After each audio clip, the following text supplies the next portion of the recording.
All right, so get this right. We're diving into some seriously wild discoveries today. We were talking hidden tsunamis, like seriously massive waves, mini moons just casually orbiting Earth, supercomputers that make my brain hurt just trying to understand them.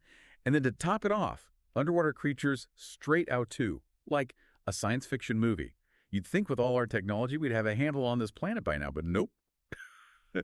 Nature's always got a few surprises up its sleeves. And get this, all of this wild stuff, all of it, comes from just one source, a YouTube video transcript. Goes to show, you never know where you're going to find the next big thing, right? Absolutely. Sometimes the most unexpected sources can hold these little nuggets of like pure gold, it's those hidden gems of information that really get you thinking. And reading through a transcript like this, it might not sound as immediately captivating as watching, say, a slick documentary, but sometimes these less polished sources, they really make you realize how much we still don't know about the world, even with all our tech and fancy equipment. For real, for real. Yeah. Okay, so first up on our list of mind-blowing discoveries, imagine a wave so massive, so huge, it makes the Great Pyramids look like little sandcastles on the beach. We're talking a mega tsunami that slammed into Greenland back in 2024. Can you believe it? And the culprit, a colossal landslide. We're talking 33 million cubic meters of ice just going kaboom right into the ocean. 33 million cubic meters, can you even imagine? To put that in perspective, that's enough ice to fill like over 13,000 Olympic swimming pools. That's a lot of ice. And the thing is, get this massive event, it went practically unnoticed at the time. Wait, hold on.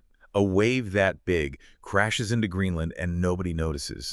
How is that even possible? You'd think someone would have at least felt a breeze. Well, Greenland's pretty remote, right? So the immediate impact, not as noticeable. But here's where it gets really wild. The tsunami's seismic waves, they were so incredibly powerful, they were recorded globally.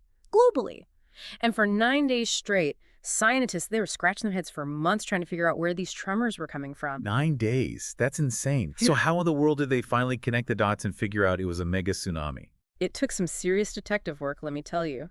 Months of poring over seismic data, scrutinizing satellite images. It was a whole thing. But they finally traced those tremors back to the landslide in Greenland. Just goes to show the power of science, huh? Even when something happens far from prying eyes, we can still piece together the story. That's amazing. But kind of scary, too, when you think about it. What if something that powerful happened somewhere more, populated? The idea of a mega tsunami just sneaking up on us like that gives me chills. It's a sobering thought, no doubt, and it highlights just how important it is for us to understand these natural events, even when they happen in remote corners of the world. Because what seems like an isolated incident can actually have far-reaching consequences. And honestly, it's a good reminder that for all our advancements, nature still has a few tricks up its sleeve. Okay, so from a mega tsunami, we're going to something completely different, a mini-moon. You heard that right. Apparently, Earth has a new little buddy, well, at least for a little while. Who knew our planet had, like, a gravitational pull that could just snag these things out of space? It's pretty wild when you think about it, right? Turns out Earth's got a bit of a history of temporarily capturing these mini-moons. This new one, 2024 PT5, it's not exactly something you can just spot in the night sky. It's about the size of let's say a large truck, maybe 10 to 30 meters across. A truck-sized space rock, just like casually orbiting our planet. That's, I don't know, kind of cool and kind of freaks me out a little, So where'd this thing come from? Astronomers think it was probably pulled in from the asteroid belt, just passing by, got caught in Earth's gravitational pull. Happens sometimes. It's expected to hang around until around November, I think. And get this, it's actually scheduled for a return visit. It'll swing back around in 2025 and then again in 2055. Hold up. So this mini moon is on, like, a cosmic boomerang trip. Comes back to say hi every few decades. That's even cooler than I thought. Hey, our source mentioned something about it possibly being, get this, extraterrestrial space junk. Yeah, there's been some speculation about that, for sure. I mean, a truck-sized piece of alien tech, that'd be something else. But we got to be careful with jumping to conclusions. Right now, based on what we know, it's most likely just a regular asteroid. But hey, a little mystery never hurt anyone, right? Keeps things interesting. Totally. Okay, so we've had massive waves, surprise space visitors. What could possibly top that? Oh, I know. How about a supercomputer so advanced it's giving even the brainiest AI experts a run for their money? And with that, we're shifting gears from, the wonders of the natural world to the cutting edge of tech. Japan's developing a supercomputer that's basically designed to blow every other computer out of the water. Japan's building a supercomputer. Okay. But we've got supercomputers, right? Yeah. What's the big deal with this one? Is it like the size of a house? This isn't just any supercomputer. This is like the super duper computer to end all supercomputers.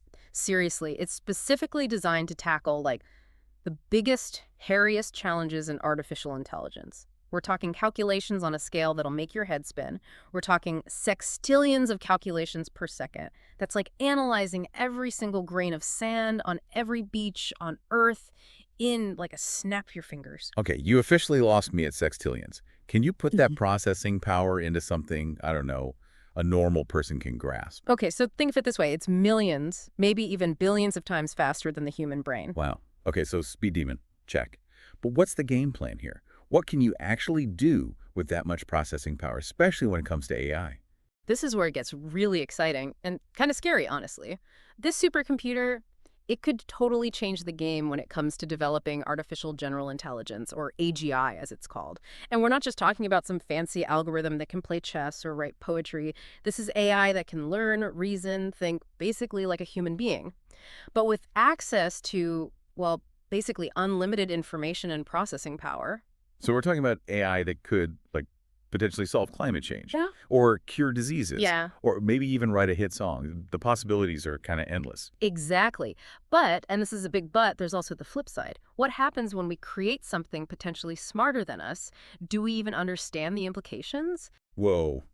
That's a whole other deep dive right there. Maybe one for the philosophers to figure out. Oh. Yeah, but back to this Japanese supercomputer. If it can really do all that, it must take, like, a crazy amount of energy to run, right? Like, what, a whole city's worth of electricity. You're not far off. It actually needs 21 nuclear power plants to keep it humming along. 21 nuclear power plants. That's insane and kind of terrifying. Talk about an energy bill, right? I guess when you're pushing the boundaries of technology like this, you got to go big or go home. Yeah. Speaking of going big, from the vastness of space and the power of supercomputers, we're driving down, down, down to a hidden world teeming with life more bizarre and wonderful than anything you'd find on land. Oh. An underwater mountain range off the coast of Chile and Peru. Imagine like a second Andes Mountains hidden beneath the waves, stretching all the way from Peru to Easter Island. It's pretty much exactly like that, a massive underwater mountain range, and we're just starting to scratch the surface of what's down there. Literally. So this supercomputer, it's like next level, even for a supercomputer, right? Yeah. What makes it so special? I mean, does it have like flashing lights and make cool beeping sounds? I mean, it's definitely powerful enough to have all that, sure. But what makes it really stand out is that it's designed for a specific purpose, right? They're building this thing to unlock the potential of, well, we touched on it earlier, artificial general intelligence, or AGI, and that's a whole other level of AI. Yeah, AGI, it's like one of those things you hear about it and it sounds like it could change everything, but it's also like kind of hard to wrap your head around. What exactly is AGI, like in simple terms? Imagine an AI, right, that can learn and think like a human, but instead of, our limited brains, it's got access to almost unimaginable amounts of data and processing power. We're not talking about AI that can, like, play chess or write a poem.